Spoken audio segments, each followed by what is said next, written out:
नमस्कार दोस्तों। आज के लेक्चर में हम उत्तर भारत में आई हुई बाढ़ पर चर्चा करेंगे और ये जानने की कोशिश करेंगे कि उत्तर भारतीय राज्यों में जो बाढ़ आई है इसके पीछे के कारण क्या हैं। साथ ही ये जानने की कोशिश करेंगे कि जुलाई महीने में दिल्ली में इतनी जो रिकॉर्ड तोड़ बारिश हुई है इसके पीछे का कारण क्या है। दोस्तों, आपको पता होना चाहिए कि आज हम जलवायु परिवर्तन के दौर से गुजर रहे हैं, जिसके कारण इतने सारे साइक्लोन जनरेट हो रहे हैं अलग अलग समय पर, लेकिन इसका सर्वाधिक प्रभाव उन क्षेत्रों पर पड़ रहा है जहां पर आबादी अधिक निवासरत है। तो आगे आने वाला समय फ्लैश फ्लड्स का होगा, इसको हम अब देख पा रहे हैं, क्योंकि दिल्ली में जो बारिश हुई है इससे फ्लैश फ्लड की स्थिति उत्पन्न हो चुकी है। तो आज का हमारा टॉपिक है नॉर्थ इंडिया में जो फ्लैश फ्लड जनरेट हुए हैं और उससे जो जनजीवन प्रभावित हुआ है, उससे हम आगे आने वाले भविष्य में किस तरीके से अपने आप को बचा सकेंगे और प्रशासन के लिए कौन कौन सी चुनौतियां उत्पन्न होंगी। आप मेरे पीछे एक विजुअल देख पा रहे हैं जिसमें ये 2013 का विजुअल है, जब उत्तराखंड में सुनामी आई थी। उत्तराखंड का जो आपदा था इस लेवल पर पहुंच गया था कि पूरा उत्तराखंड उफान पर था। और यहां पर आप देख पाएंगे एक जो लॉर्ड शिवा का स्टैच्यू है यही बच पाया था, बाकी सारे होटल्स वोटल्स ताश के पत्तों की तरह ढह चुके थे। तो दोस्तों, आपको पता होना चाहिए ये जो फ्लैश फ्लड्स होते हैं, अब इसका मतलब समझ लीजिए कि जब किसी भी क्षेत्र में अत्यधिक वर्षा कुछ ही समय में हो जाती है, तब उस वर्षा से जो बाढ़ की स्थिति उत्पन्न होती है उसे फ्लैश फ्लड कहा जाता है। तो अभी जो बारिश हुई है हिमाचल प्रदेश में, उत्तराखंड में, दिल्ली में या चंडीगढ़ में, ये फ्लैश फ्लड की श्रेणी में आती है। और ये जो फ्लैश फ्लड है ये कहीं ना कहीं कई सारे फैक्टर्स पर डिपेंड करती है और इन फैक्टर्स को ही हम समझने की कोशिश करेंगे। अलग अलग विजुअल्स के माध्यम से हम समझेंगे कि इस फ्लैश फ्लड का क्या इंपैक्ट पड़ रहा है नॉर्थर्न इंडिया में। ये देखिए, एक ये ब्रिज का सीन है और यहां पर आप देख पाएंगे ये जो नदी है उफान पर है। इससे भी आपको समझ में आ रहा होगा इस विजुअल से कि फ्लैश फ्लड किस तरीके से जनरेट हुई है और इसने कितना अपना कहर बरपाया है। और ये लैंडस्लाइड है। देखिए, जो उत्तर भारत के पर्वतीय क्षेत्र हैं वहां पर पहाड़ों को काट काट के रोड बनाई गई, जिससे वहां की जो मिट्टी है वो कमजोर पड़ गई और डिफॉरेस्टेशन भी काफी हद तक बढ़ा है वहां पर। अब इससे क्या हुआ कि जब जब वहां पर बाढ़ की स्थिति उत्पन्न होती है, तीव्र गति से बारिश होती है, तो पानी के साथ मिट्टी व चट्टाने नीचे की ओर आ जाते हैं, जिसे लैंडस्लाइड कहा जाता है। और ये जो लैंडस्लाइड है ये उत्तराखंड में और हिमाचल प्रदेश में काफी ज्यादा तबाही मचा रहा है। दोस्तों, आपको पता होना चाहिए हिमाचल प्रदेश में एक और इवेंट है जो हर साल कहीं ना कहीं अपने आप को रिपीट करता है, वो है क्लाउड बस्टिंग, यानी बादलों का फटना। लेकिन अभी तक क्लाउड बस्टिंग का कोई ऐसा इंसिडेंस नहीं देखा गया है। मौसम वैज्ञानिकों के अनुसार ये जो लैंडस्लाइड्स की घटना बढ़ी हैं पिछले कई वर्षों में, इसके पूर्वानुमान लगाने के लिए हम एक निसार मिशन अमेरिका के साथ करने, जिसमें निसार सैटेलाइट को हम प्रक्षेपित करेंगे और इससे लैंडस्लाइड का डेटा हमारे पास आएगा। तो आगे जाकर हम लैंडस्लाइड की घटनाओं को भी अच्छे तरीके से ट्रैक कर पाएंगे। लेकिन अभी हाल फिलहाल में ये जो लैंडस्लाइड्स की घटनाएं हैं ये लोगों की जान ले रही हैं। ये एक आप विजुअल देख पा रहे होंगे हिमाचल प्रदेश में लैंडस्लाइड का, जिसमें कार दब चुकी है। तो इसमें आप देखेंगे लैंडस्लाइड में ये तो एक छोटा सा आपको दिख रहा है कि कार दबी हुई है, कई बार पूरे विलेजेस के विलेजेस दब जाते हैं और जो मलबा होता है उसका डेंसिटी इतना ज्यादा होता है कि उसकी चपेट में भी कोई आ जाता उसका बचना नामुमकिन रहता है। अब यहां पर सबसे पहले खबर क्या है, न्यूज़पेपर ने किस तरीके से इसको हाईलाइट किया है, इसको देखते हैं। सबसे पहले जो शब्द यूज किया है टॉरेंशियल रेन, अत्यधिक वर्षा को या भयावह वर्षा को टॉरेंशियल रेन कहा जाता है। तो torrential rain across northern India has killed at least 22 people, यानी ये जो अत्यधिक बारिश हुई है नॉर्दर्न इंडिया में, इसमें कम से कम 22 लोग मारे गए हैं, causing landslides and flash floods in the region, यानी इस पूरे के पूरे क्षेत्र में भूस्खलन और फ्लैश फ्लड की स्थिति उत्पन्न हुई है, with Delhi receiving the most rainfall in decade. Delhi में जो बारिश हुई है पिछले कई दशकों से इतनी अधिक बारिश नहीं हुई थी दिल्ली में जो इस बार जुलाई के महीने में हुई है, खासकर संडे को। Schools in Delhi were closed after heavy rainfalls lashed the national capital over the weekend, and authorities in the Himalayan states of Himachal Pradesh and Uttarakhand asked people not to venture out of their homes unless necessary. School close कर दिए गए दिल्ली में। साथ ही साथ हिमाचल प्रदेश और उत्तराखंड की सरकार ने अपने क्षेत्र के लोगों से आह्वान किया है कि यदि जरूरी ना हो तो घर से बाहर ना निकलें। फिर वही बात है कि लगभग 22 लोगों की मौत हो चुकी है और जिन राज्यों में लोगों की मौत हुई है वो है हिमाचल प्रदेश, उत्तराखंड, उत्तर प्रदेश, जम्मू कश्मीर, पंजाब। अब यहां पर यदि अपन बात करें हिमाचल प्रदेश, तो ये सबसे ज्यादा प्रभावित होने वाला स्टेट बना है। So in the northern state of Himachal Pradesh, flash floods over the weekend brought down a bridge, यानी एक ब्रिज पूरा ढह गया फ्लैश फ्लड की वजह से, एंड स्वेप्ट अवे सेवरल हंटमेंट्स, और इसी बाढ़ की वजह से कई सारी जो हट्स हैं, जो झोपड़ियां हैं, वो भी पानी से नष्ट हो गई। Authorities used helicopters to rescue people stranded on roads. यहां तक कि ऐसी नौबत आ गई कि जो लोग रोडों में फंस गए थे, उनको अथॉरिटीज ने, लोकल अथॉरिटीज ने हेलीकॉप्टर की मदद से बाहर निकाला। And bridges, because of the rain, streets across the northern states including in Punjab, Delhi and Uttarakhand were flooded। अब तो ये स्थिति हो चुकी है कि दिल्ली में वाटर लॉजिंग की समस्या उत्पन्न हो चुकी है, गलियों में पानी भर चुका है, रोडों में पानी भर चुका है, तो वहां से भी लोगों को रेस्क्यू किया जा रहा है।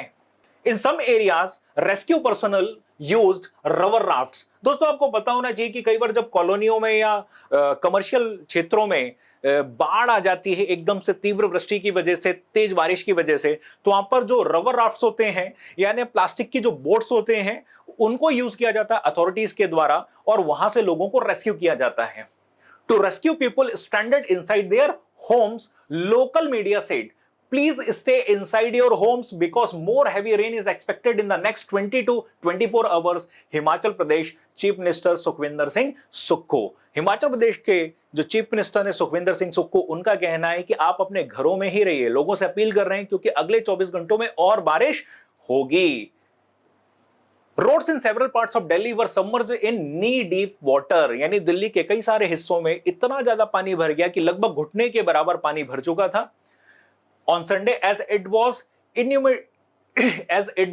inundated with 153 mm of rain, मतलब एक ही दिन में दिल्ली में संडे को 153 मिलीमीटर बारिश हुई है, और ये हाईएस्ट है इन द लास्ट 40 इयर्स। मतलब जुलाई के महीने में एक ही दिन में 153 मिलीमीटर की बारिश हो जाना, ये हाईएस्ट रेनफॉल अभी तक रिकॉर्ड किया गया है दिल्ली में। Many districts in Himachal Pradesh received a month's rainfall in a day at the weekend, said a senior weather department official. दोस्तों आपको पता होना चाहिए क्लाइमेट चेंज की वजह से वेदर पैटर्न में बदलाव आया है, और अब ये ट्रेंड पूरे भारत में देखने को मिल रहा है कि पूरे महीने की वर्षा कुछ ही दिनों में हो जाती है। जैसे एक मेट्रोलॉजिकल डिपार्टमेंट के अधिकारी का कहना है कि हिमाचल प्रदेश के कई सारे डिस्ट्रिक्ट्स में एक महीने की बारिश 1 या 2 दिन में हो गई।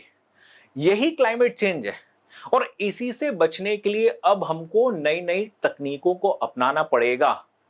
इसलिए जब कभी भी जलवायु परिवर्तन पर चर्चा होती है और कॉप समिट्स होते हैं, तो वहां पर क्लाइमेट एडेप्टेशन, क्लाइमेट रेजिलियंस और क्लाइमेट एक्शन और मिटिगेशन, इन सब पर लगातार चर्चा होती है। क्लाइमेट एडेप्टेशन बहुत जरूरी हो चुका है, और क्लाइमेट रेजिलियंस को भी बढ़ावा देना सरकार की जिम्मेदारी है। साथ ही साथ जब बाढ़ जैसी स्थितियां उत्पन्न हो जाती हैं, तो मिटिगेशन के उपाय करने भी जरूरी होते हैं। अब Delhi, Punjab and Himachal Pradesh have received 112%, 100% and 70% more rainfall than average so far in the current monsoon season that started on 1st of June, according to the department. Meteorological department का कहना है कि दिल्ली, पंजाब और हिमाचल प्रदेश में 112, 100 और 70% ज्यादा बारिश हो चुकी है इस साल, जब से मॉनसून स्टार्ट हुआ है। अब कहीं ना कहीं ये समझने की कोशिश करेंगे कि क्या ये बारिश जलवायु परिवर्तन का परिणाम है या इसके पीछे कुछ अन्य कारण हैं। दोस्तों आपको पता होना चाहिए कि जलवायु परिवर्तन का इंपैक्ट हम पर पड़ रहा है। अब जो साइक्लोन जनरेट हो रहे हैं वो जलवायु परिवर्तन के कारण फ्रीक्वेंट होने लग गए। ऐसा नहीं है कि पहले साइक्लोन जनरेट नहीं होते थे, लेकिन अब ये फ्रीक्वेंट हो चुके हैं, से आगे बढ़ जाते हैं, बहुत कम समय में रीडेवलप हो जाते हैं। लेकिन ये जो बारिश हुई है, इसके पीछे मौसम विभाग के अधिकारियों का क्या कहना है, इसको समझते हैं। तो हमारी हेडिंग से ही आपको समझ में आ जाएगा, rare phenomena pummelling heavy rains over north India, it's not climate change. अभी जो हमारे मौसम वैज्ञानिक हैं उनका कहना है कि ये एक रेयर फिनोमेना है, यानी जो उत्तर भारत में फ्लैश फ्लड आए हैं ये एक रेयर फिनोमेना है। लेकिन अभी ये लोग ये नहीं बोल रहे हैं कि ये जलवायु परिवर्तन के कारण ऐसा हुआ है, क्लाइमेट चेंज के कारण ऐसा हुआ है। तो देखते हैं, a rare phenomena that is the result of the interaction of two climatic factors has led to incessant heavy rain across large swaths of North India, with scenes resembling the Himalayan tsunami that struck Uttarakhand in 2013। तो मौसम विभाग के अनुसार ये जो घटना चल रही है फ्लैश फ्लड की, एक रेयर फिनोमेना है और इसका कारण है इंटरेक्शन। इंटरेक्शन किन किन का? अब मौसम विभाग के अधिकारी कहते हैं ये इंटरेक्शन है वेस्टर्न डिस्टर्बेंस का मॉनसून विंड्स के साथ। आगे हम इसको जरूर देखेंगे। तो मॉनसून विंड्स का जो इंटरेक्शन हो रहा है वेस्टर्न डिस्टर्बेंस के साथ, उसके कारण ये जो वृष्टि हुई है, जो वर्षा हुई है, जिससे फ्लैश फ्लड जनरेट हुए हैं, इसको कारण माना है मेट्रोलॉजिकल डिपार्टमेंट में। और मेट्रोलॉजिकल डिपार्टमेंट कह रहा है कि ये जो बारिश हो रही है ये हमको 2013 में जो हिमालयन रेंज में सुनामी आई थी उसकी याद दिलाती है। Satellite images captured by the INSAT, ये इनसेट सैटेलाइट है, इंडियन नेशनल सैटेलाइट प्रोग्राम के अंतर्गत इनसेट सैटेलाइट्स का प्रक्षेपण किया जा चुका है। तो satellite images captured by INSAT bear an eerie similarity to the situation witnessed during the 2013 Himalayan tsunami. यानी इनसेट की इमेजेस से हमको पता चल रहा है कि ये इतनी भयावह तस्वीर है इस बार बाढ़ की, ये वही रिजेंबल कर रही है, ठीक उसी की याद दिलाती है जो 2013 में हमारा उत्तराखंड में हुआ था, जो केदारनाथ वाले क्षेत्र में बाढ़ आई थी। That triggered flash floods in Kedarnath leading to hundreds of deaths and heavy loss to property in the region. तो ये तो एक्सेप्ट कर लिया है मौसम विभाग ने कि ये कोई सामान्य वर्षा नहीं है, एक ये विशालकाय बाढ़ की स्थिति उत्पन्न हो चुकी है। आगे देखते हैं इसमें। The latest phenomena has led to Delhi recording 153 mm of rain in 24 hours on Sunday, the highest in a single day in July since 1982, the Indian Meteorological Department said. Meanwhile, a heavy rain alert is already in place in Himachal Pradesh and Uttarakhand with warnings of flash floods. तो मौसम विभाग ने कहा है कि दिल्ली में Sunday को 153 millimetre की जो बारिश हुई है, ऐसा पिछले 40 साल में नहीं हुआ।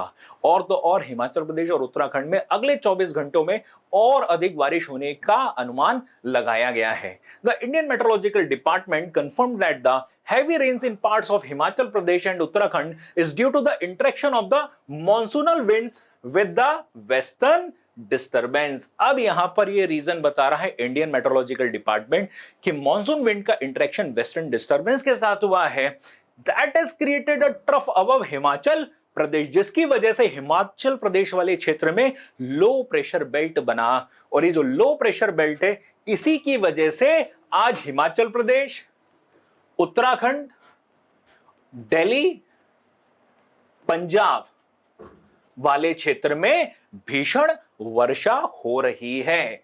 और साथ ही ये जो पूरा का पूरा लो प्रेशर बेल्ट बना है, ये नॉर्थ ईस्ट राजस्थान और उसके आसपास के क्षेत्रों में भी इफेक्टिव होने वाला है। यानी आगे आने वाले समय में हो सकता है राजस्थान में भी इसका इंपैक्ट देखने को मिले।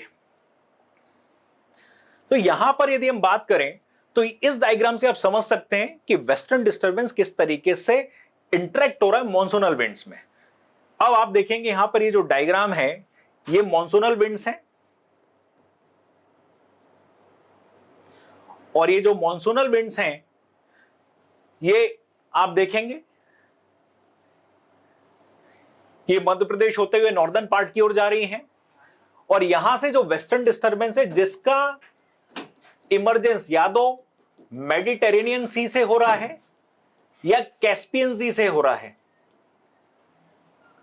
ये इंटरेक्ट कर रहा है आपका कहां पर जाके, हिमालयन बॉर्डर में। हिमालयन बॉर्डर यानी नॉर्दर्न इंडिया में इंटरेक्ट कर रहा है और इनका आपस में जो इंटरेक्शन है, ये लो प्रेशर बेल्ट बना रहा है इस पूरे क्षेत्र में। और इसलिए आप देखेंगे यहां पर भीषण वर्षा देखने को मिल रही है। तो यहां पर जो अभी मैंने आपको बताया है, ये जो एक तरीके से वेस्टर्न डिस्टर्बेंस है, एक प्रकार का साइक्लोन ही होता है, जिसका इमरजेंस या तो मेडिटेरेनियन सी से होता है या कैस्पियन सी से होता है।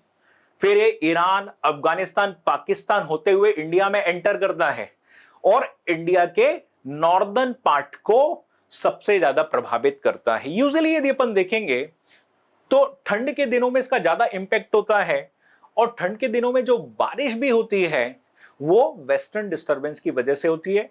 याद रखिएगा, बारिश ठंड के दिनों में जो हो रही है खासकर नॉर्दर्न पार्ट में, उसके पीछे का कारण क्या होता है? Western disturbance. साथ ही साथ जो पहाड़ों में बर्फबारी होती है उसका कारण भी हमारा वेस्टर्न डिस्टरबेंस होता है। लेकिन यहां पर हम देख रहे हैं, यहां पर जो मॉनसून है, मॉनसून विंड्स और वेस्टर्न डिस्टरबेंस का इंटरेक्शन लो प्रेशर बेल्ट बना रहा है, तो ये एक कारण बन रहा है। ये जो स्लाइड है इसमें आपको एक चीज समझ में आ जाएगी कि जो मेडिटेरेनियन सी वाला एरिया है इसको यूजुअली आप हाई प्रेशर एरिया कह सकते हो। यहां से ये वेस्टर्न डिस्टरबेंस यानी साइक्लोन का इमरजेंस हो रहा है आपका, और ये देखिए इसका रास्ता पूरा रूट आपको समझ में आ जाएगा। Turkey, Syria, Lebanon, Iraq, Iran होते हुए अफगानिस्तान, पाकिस्तान होते हुए, ठीक है, ये कहां पर एंटर कर रहा है आपका? ये नॉर्दर्न इंडिया है, जो हमारा हिमालयन बॉर्डर है, हिमालयन स्टेट्स हैं, खासकर ये जम्मू कश्मीर वाला एरिया। यहां पर आप देखेंगे जम्मू कश्मीर, उत्तराखंड, हिमाचल प्रदेश यहां पर एंटर कर रहा है। और यहां पर बेसिकली क्या होता है, यहां पर लो प्रेशर बेल्ट बनता है और इसकी वजह से क्या होती है? बारिश होती है। तो दोस्तों आपको एक चीज समझ में आ गई होगी, अभी जो आज हमने डिस्कशन किया है उसमें हमने वेस्टर्न डिस्टरबेंस और मॉनसूनल विंड्स के इंटरेक्शन को हाईलाइट किया है, क्योंकि ये अभी तक रिपोर्ट आई है इंडियन मेट्रोलॉजिकल डिपार्टमेंट की। आगे आने वाले समय में देखिए दोस्तों कई तरह की चर्चा होंगी, क्योंकि अर्बनाइजेशन के दौर में हमको ऐसे इंफ्रास्ट्रक्चर्स को बढ़ावा देना पड़ेगा जो कहीं ना कहीं फ्लैश फ्लड्स को झेलने में सक्षम हो, यानी शॉक बियरर हो। साथ ही साथ हमको क्या करना पड़ेगा? रेस्क्यू रिलीफ ऑपरेशंस को भी मॉडर्नाइज करना पड़ेगा। और एक बड़ी आबादी जो फ्लड अफेक्टेड जोन्स में रह रही है, फ्लड अफेक्टेड रीजन्स में रह रही है, उनको भी हमको क्या करना पड़ेगा? वहां से शिफ्ट करना पड़ेगा। साथ ही साथ जो एग्रीकल्चर पैटर्न्स हैं उन पर भी हमको विशेष ध्यान देना पड़ेगा। तो बहुत सारी समस्याएं व चुनौतियां आगे आने वाले समय में आने वाली हैं, इसलिए हमको अब तैयार रहना चाहिए इस प्रकार की स्थिति से निपटने के लिए। Thank you.